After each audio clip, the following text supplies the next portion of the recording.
দাদা পেঁয়াজ লাগবে দাদা। কি দাদা, দুদিন হলো না পেঁয়াজ নেওয়া বন্ধ করলাম, এতেই ডাকাডাকি শুরু করে দিলেন? ডলার কি পুড়িয়ে গেছে? পাতিলের ভাত কি শেষ হয়ে গেছে নাকি দাদা? বেশি বাড়াবাড়ি করো না, ইসকন নিয়ে কথা হচ্ছে।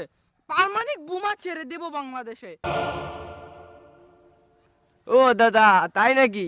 পাকিস্তানও কিন্তু রেডি আছে, পারমাণবিক বোমা তোমাদের গুয়া দিয়ে ভরে দেবে। পাকিস্তান নিয়ে কথা বলছো? আরে আমরা ভারতবর্ষের যে মেয়েগুলো আছে না, এই মেয়েগুলো যে মুছে দেয়, তাহলে তোমাদের বাংলাদেশ মুছে যাবে, মানচিত্র দিয়ে উদাও হয়ে যাবে একদম। ও দাদা, তাই নাকি? তোমাদের দেশের মেয়েরা এতই মুতে নাকি? দাদা তাজা তাজা ইলিশের গন্ধ পাচ্ছি। ও দাদা, তাই নাকি? দাদা বলছিলাম একটু ছেটেল করে নেই।